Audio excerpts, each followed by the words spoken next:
Pero moingon kag military capabilities ngilngig kaayo ning US. Ang US mga kagalaan kadto usa sa mga simbolo. Dako kay to nga simbolo ha. Kadtong pag-rescue mga kagalaan sa ilang pilot o sa ilang WSO kining weapon system officer nga didto mga higala katagak sa nasod nga kontra mga kahigalaan. Sa ako nang ingon kanina, doon naman mahigalay na shutdown nga mga F-115, F-15, Strike Eagle, nga mga fighter jets dire sa may Kuwait. Pero ang bintala lang, naaanto mahigalang kontra, di shutdown mahigala sa Kuwait. Mabitan, di magkabasta-basta magsudsud gud ang kanang kanasuran, mga kagilaan mo gamit ka sa mga airspaces din ha. Kaya doon naman yung mga gwardiya ng naa. Nya doon naman sa mga defense capabilities ng mga nasod sa Middle East. So pagsuod sa Kuwait, di man mahigala makita, labi paglayo pa kayo, mura man naglanggam, naglupad. Tanaw niya may padung nga, musod ng aeroplano, ilang gitira. So pagtira mga kagilaan, tagak. Pagkatagak sa aeroplano, sa usa ka fighter jet, kanang piloto niha, na nasa pisliton dapit sa ang lingkuranan, nga mo eject. Pag-eject, mabuwag siya sa aeroplano. Kaya di ka mabuwag sa aeroplano, uban ka dito sa aeroplano. Mauban ka sa fighter jet, at disgas siya, kagit yung buto mo na pagkabos sa ubos. Kay kanang gasolina nga gigamit, ana, high octane na nga matang sa gasolina. Di na basta-basta. Kanang sa kuan day, aeroplano nga, mga kuan, di man na pwedeng gasolinahan ni mo unleaded.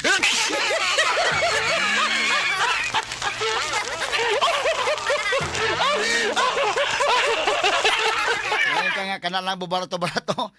Palit na kong fuel safe.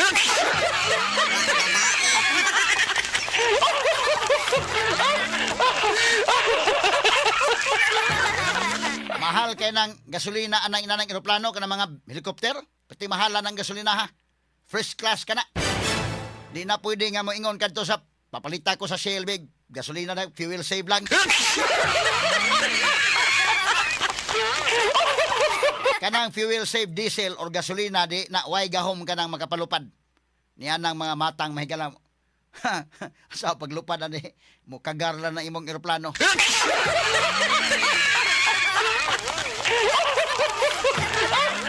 Pati ka mga mahalon ka ng klasiha sa kanini ang kwan gas, onya kuan po na ngilngig sa nakay maigo na diha karon mo ikayo ana do na say mga paghimo sa eroplano nga og mo kayo sa di sa buto dayon to taas. Pero delikado mo tangke maigo ana sa gas. Butangan man nag armor na nga aron di ma disgasya ng tangke kay mao nay maigo manghigalang buto kadito sa kwan. Ngilngigo ng klasiha may gala sa gas ng naa. So, ang mahitabo matagak na kinahanglan nga mobuwag kagit ana kay mubuto man ay kabos-ubos. Ang pilot mo eject nasa pisliton sa iyang lingkuranan nga mo eject siya sa pa mo lupad sa iya matangtang ko ng iyang atop-atop ka na napita sa may kwan kanang dapit na mura bitag na plastic na bitaw murag kwan lang makita nimong pilot simbako og hay man tong kwan dong katotoang picture sa tong duha ka piloto sa ganyan mo niyo di makanay maglupad-lupad ni mahigalam tumbling-tumbling ni sa taas katotoang do na bitay picture kanio duha ka buka ako ipakita sa tong social media platforms ako ipakita may gala sa DYHP nga Facebook page o sa Attorney Rafael Banyok Facebook page o sa atong YouTube channel o kato nas radyo namina ako nang i-describe kini tama kining iyang fighter jet F-15E Strike Eagle fighter jet mga higala talinis ka na nagsimudaan kay jet man yung mga sukit di paminaw dito sa kahanginan mo kuan man lang dito duway sa gabal ba kanang iyang nadapit sa piloto mura lang bitaw nagbildo para makakita sa kawanangan makita siya na sa taas basta doon ang aeroplano to sa taas nga ni kuan niya ni pababaw niya or di asa ubos makita niya tanan pero in case mahigalag emergency pag dunay emergency maigo ng iyang pako baka or ang iyang lubot sa eroplano pag kaigo ana aso na mga sugitig paminaw di man na matagak dayon kana siyang fiberglass naman na inigpislit nimo anang na ay equipment ang mo eject, pag eject ka na lupad ng fiberglass. So makalusot ng mga kanang piloto o kanang WSO. Paglusot ana sa ilang vest, apil na sa ilang vest din naa diha mga higalang parachute. So niglupad ana, buukab na dayon ang parachute. Buhi. Buhi ka. Ang problema inigtugpa nimo kung tuwa ka sa hostile country. Kay mutugpa ka lang mahigala ang naarapod sa friendly country, why problema? Pero matugpa ka dito mga kaigsunan sa sama ng Iran, ay sus. Delikado kayo. Mo ni mahigalang picture. Na katong akong gipakita ganina sa Kuwait to. Pagtugpa na sa nasod sa Kuwait di okay ra. So ang capability, ang status symbol na ang capability pag rescue kini babae lang gani niyo. Cool kayo eh. Natagak mahigala sa Air Force. Ato paminawon kuno gamay dong. Nani siya kuan audio gamay. May gani kay Kuwait di siya natagak. Namay natagak sa Kuwait. Pag matagak ka sa Kuwait, friendly man ang kuan. Friendly man nga nasod ng Kuwait. Allies man na mahigala usas mga allies sa US. So safety ka. Muna kasabot kayo og ikaw mahigala kuan. Mo katong dito sa Iran pagkatagak sa eroplano nga naasa sa Iran, pag eject niya naasa tagak sa yuta sa Iran, pagkatagak sa yuta dagan kay tama sa ginhawa. Ngita kadtog bukid makasaka kag bukid ano makakuha kag signal kay part man na sa ilang vest. Survivor vest naa diha pod ang kini ang usa ka equipment kanang beacon signal naa diha nga makakuha kag signal. So dagan kay gyud nga asa dapitang taas-taas mo bag nangita ka og signal. Og nagdapa kag cellphone inday manis maka-text ka ba asa ka dapit. Nya tan-aw nimo may signal tan-aw iyay way signal ngita kag lugar nga makakuha kag signal. Aron mahibaw-an ang imong coordinates, mahibaw-an asa ka dapit, ma-rescue ka. Mo na hitabo. So kining sa Kuwait way problema ni asa man to sa Kuwait dong names. Ato ibalik gamay ha. Kato Kuwait lang ka natagak. O kani o. Pagkaigo-igod sa eroplano mahigala. Fine? Really? Na babae man tagak. You need something to help you? No problem, you're safe. You're safe, you're safe. Everything good? No problem. Thank you for helping us. Everything perfect? So, ikaw makaluwas ka na, nya friendly nga kuan, luwason ni mo na kay. Tan-aw ni mo, uy, mga bata man Israeli man eh. Bata pa man kayo, oy. Fine? Americans. Really? Dalabi pagwapa kay, ha? Kasi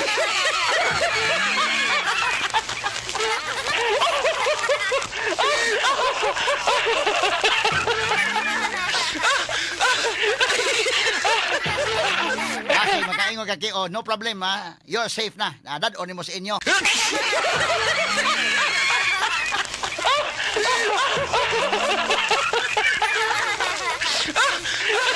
Pero og kana na ang bisag gwapa pa ng Air Force sa matagak ito, daw ka matagak sa Iran na.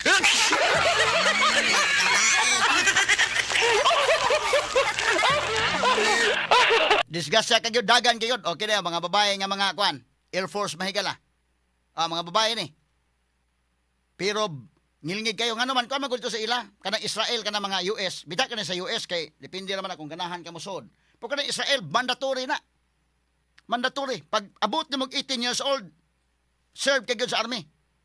So pili ka asa kadapit, ari ba ka sa Navy, ari ba ka sa Air Force, ari ba ka sa infantry, o di ba ka sa sa kamadaan.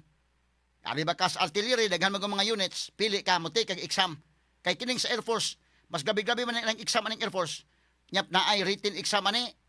Naapod mahigalay mga kuan pod. Mo physical lagi, kita man ko ning ilang kuan, trainingon ka dito.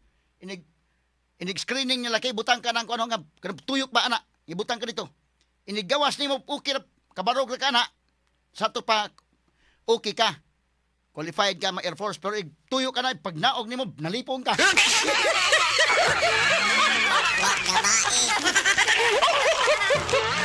abi pag kaduha pa katuyok ka na pag buhi karon kay mura kang napatiran sa puwang kabayo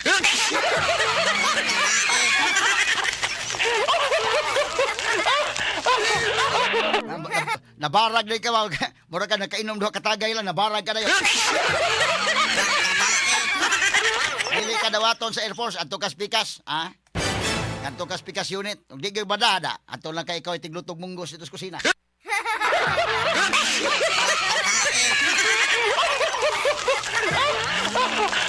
Pero kani hitabua makigilaan to sa Iran, ngilngig kini.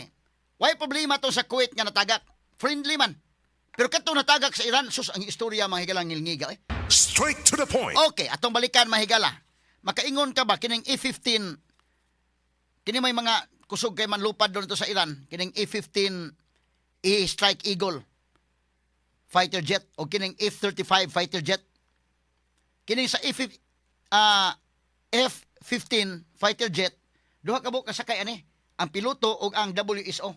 Doon na say weapon system officer. Mo na kining natagak dito mahigala sa Iran F-15 E-15E Strike Eagle fighter jet. Mo ni natagak duha sila ka buok sakay. Kanang F-35 fighter jet usaray pilot, usara tanan imo ra tanan maniobra niya. Multitasking na. So ikaw may mo drive sa ikaw may piloto, ikaw ra po mo tira sa kwan. Gamit machine gun, pamislito na nimo diha. Di ay mga bomba na. O ikaw ra usa.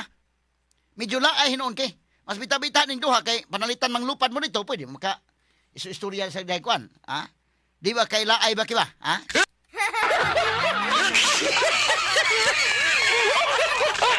Ay kanang ikaw ra usa maglupad mga higalab. E-15 Strike Eagle duha mo kabuok sakay. Bita-bitaha. At least nito sa kahanginan do na kay istorya. Kanang F-35 ikaw ra usa kamingaw baya to sa unahan kino? Mingaw kayo.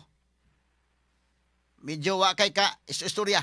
Kining duha mo bitaha gid ni pirmi ning duha kay naa kay istorya pero mabati lagi po na sa kuan monitoring na inyong istorya kay namo ko na cockpit namo na black box mga higala ko diha. Di po mo sige tabi, talaga sige magtabi kay madlungon po niya may sige tabi diha.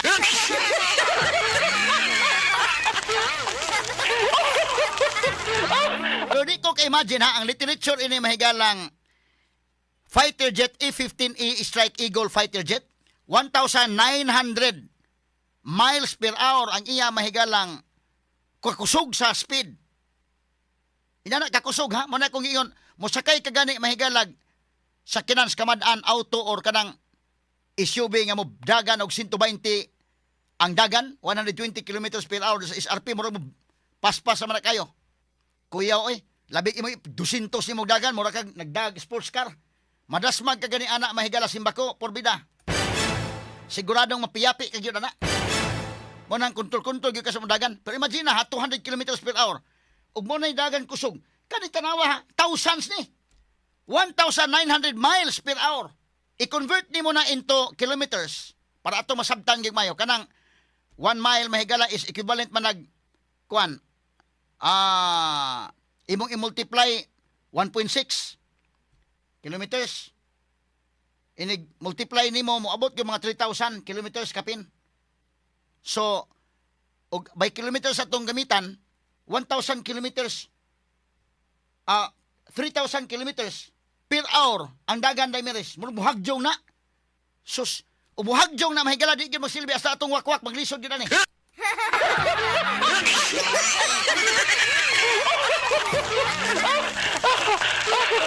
Sa gabal man manlupad niya itong wakwak. O tinuod magaling niya ng wakwak, mahigala medyo, pita, madasmagan kaya niya mahigalang F-15 Strike Eagle.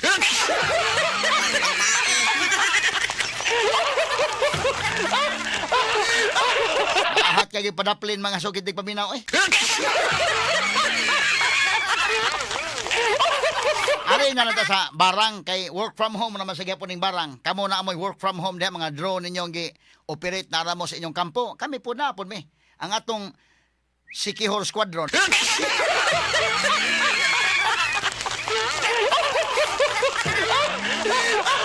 Ato na mayagi katawa mahigala pero believe ko sa rescue mission sa US ay ngilngiga. Sus, pagkangilngiga yung pagkakuhaan nila mahigala sa ilang pilot nga tuag i-extract nila dito sud sa Iran.